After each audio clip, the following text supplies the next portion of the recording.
இருக்கிற என் அன்பிற்கினியவர்கள் அனைவருக்கும் என்னுடைய அன்பும் வணக்கம். நண்பன் பாட்டு வெளியிட்டுள்ளார் என்று சொல்வதை விட பல நூறு ஆண்டுகளாக இந்த மண்ணின் மக்கள் பட்ட வலியை வெளியிடுகிற ஒரு விழாவாகத்தான் இதை பார்க்கணும். பாட்டு திறத்தாலே வையத்தை பாலித்திட வேண்டும் பெரும்பாவளன் பாரதி. பன்னொன்று பாடடி இன்ப கற்கண்டு பரிமாறு துயர் தீரும் இது நல்ல தொண்டு என்று பாவேந்தன் பாரதிதாசன். பாடும் பணியே பணியாய் அருள் தேடும் என்று சுந்தர அனுபூதி. இசை வடிவாய் நின்ற நாயே என்று அபிராமிப்பட்டார். இவர்களெல்லாம் பாடி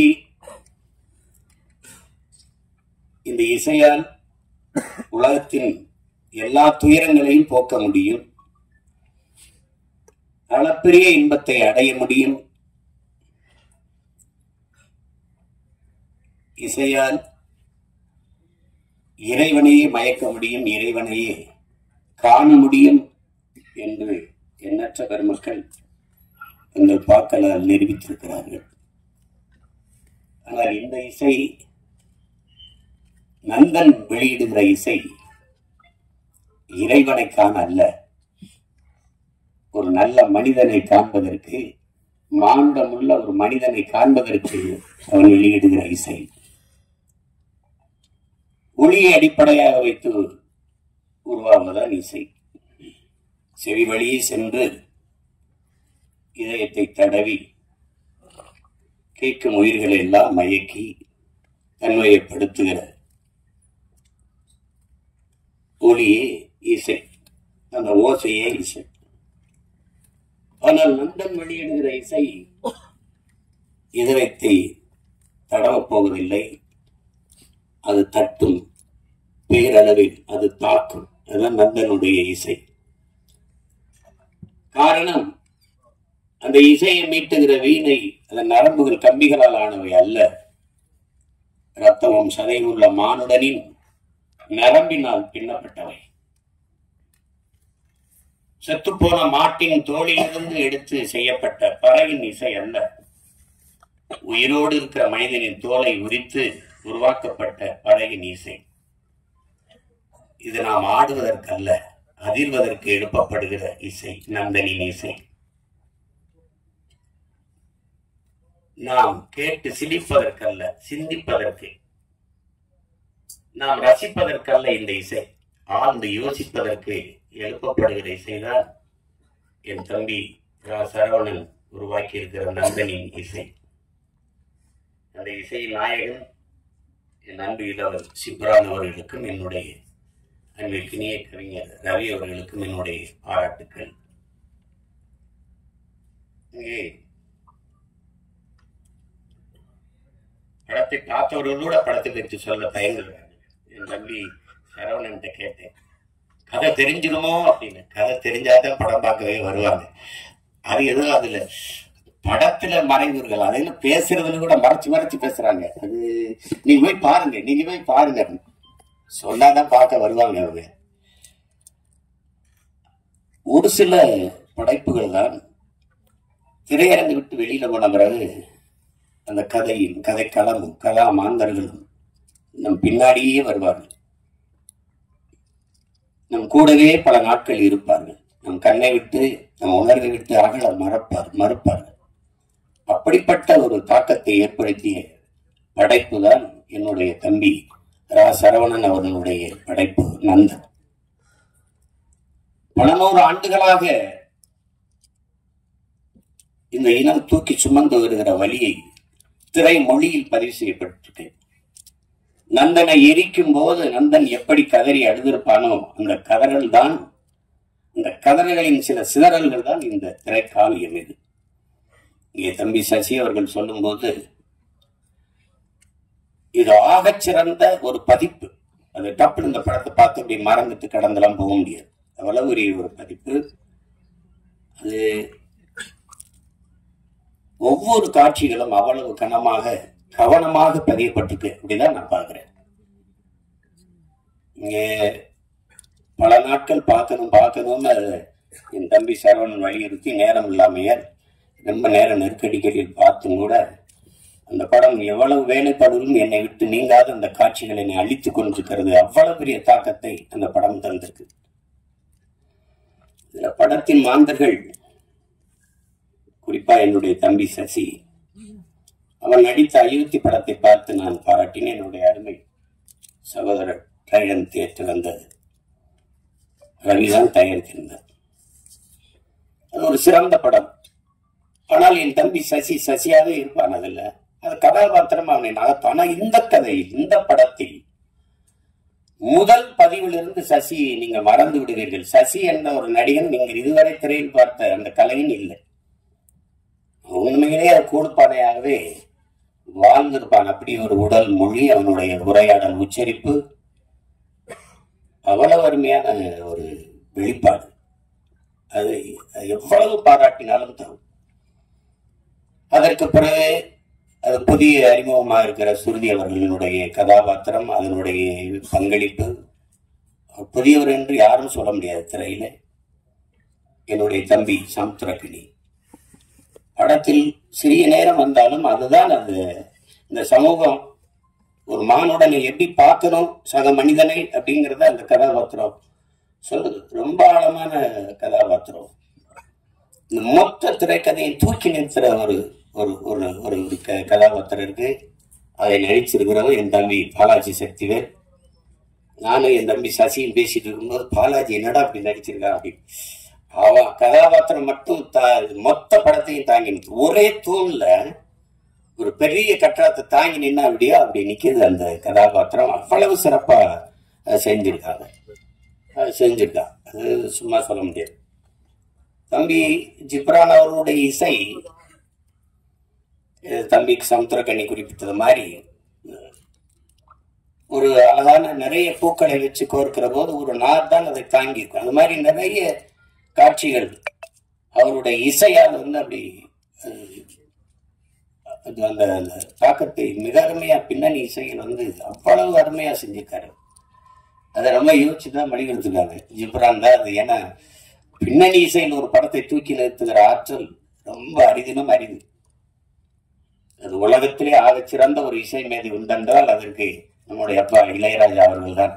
இன்னைக்கு அவருக்கு அடுத்து நிறைய இளவர்கள் வந்துட்டாங்க. இந்த மாதிரி அது திரைக்கதையை இசையால் தூக்கி சுமந்து போற ஒரு ஆற்றல் மிக்க இளைஞன் தம்பி ஜிப்ரான் அவர்கள். அவருடைய படைப்பு, ஒளிப்பதிவாளர் சரண், கலை இயக்குநர்கள் எல்லாம் சிறப்பா செய்திருக்கிறார்.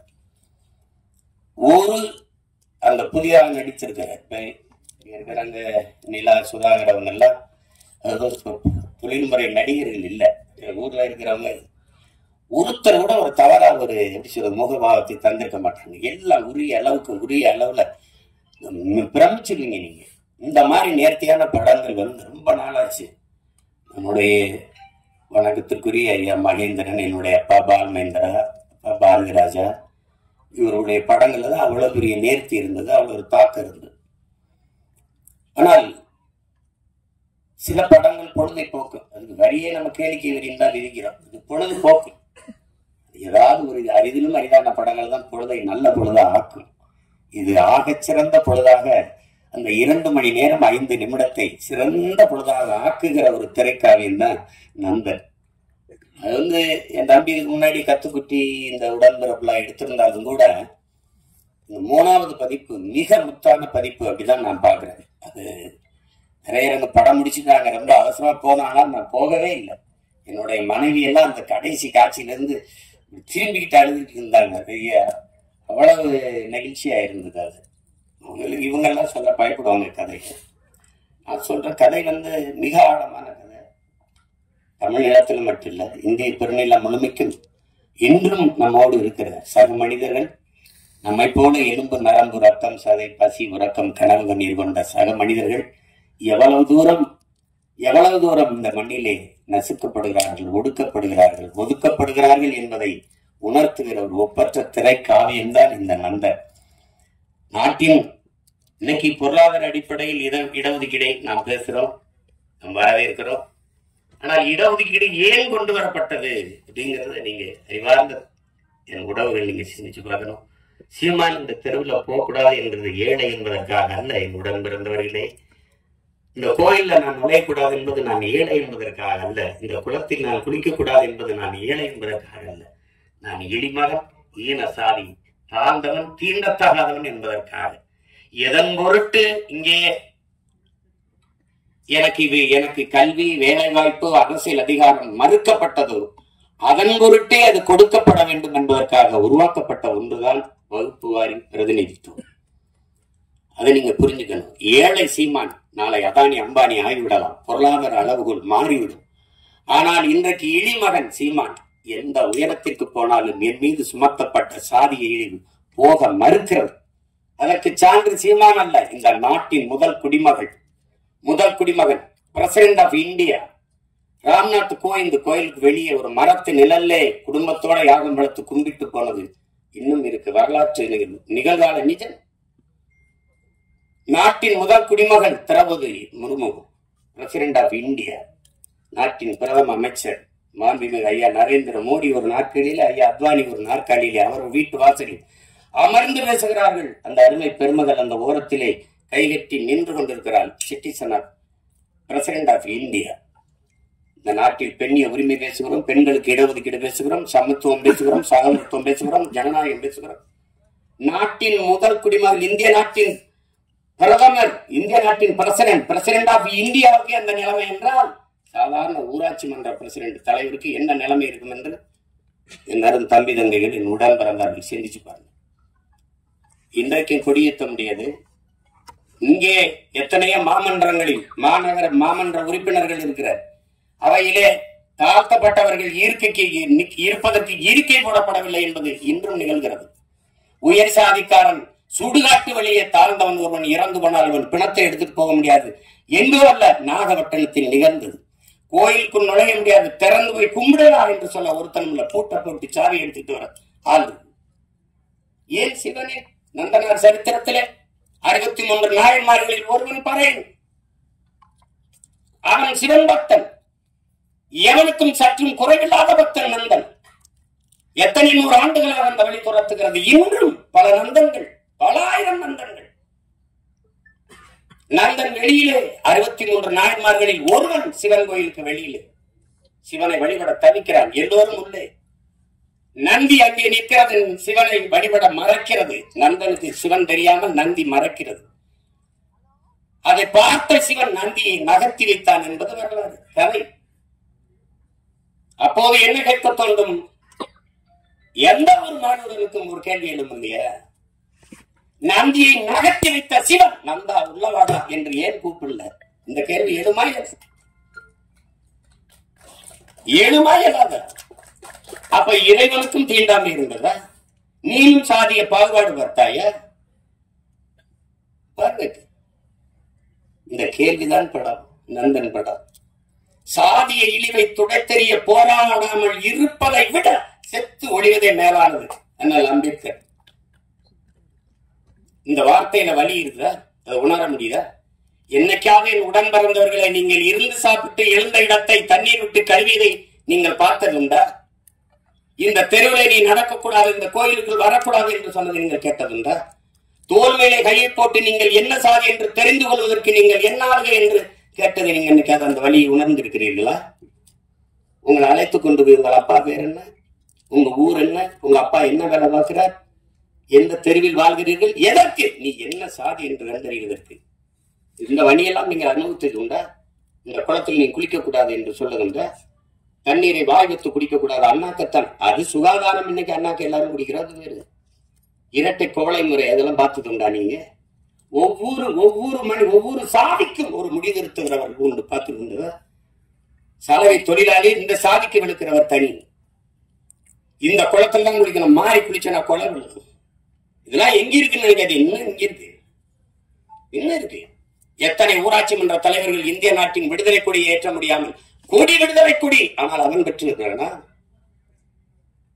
சத்துணவு ஆயா தாழ்த்தப்பட்ட மகள், அவள் சமைத்து போட்டதை சாப்பிட மாட்டோம் என்று எத்தனை பிள்ளைகள் சாப்பிடாமல் போனது இல்லையா? அரசு சாப்பிட வைக்கிறதுக்கு என்ன முயற்சி? அவளை பணியிட மாற்றியதான் இன்றும் இங்க நிகழ்கிறது. உடன் பிறந்தவர்களே, நாகப்பட்டினத்துல சுடுகாட்டு வழி எடுத்துட்டு போக முடியல, சுடுகாட்டு வழியே. ஆனால் மாவட்ட ஆட்சியர் எங்க போனார்?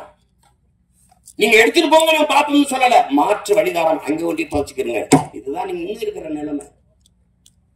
அப்ப அதிகாரத்துக்கிட்டே தீண்டாம இருக்கு, பாகுபாடு இருக்கு. அடித்தட்ட மக்கள் என்ன செய்ய முடியும்?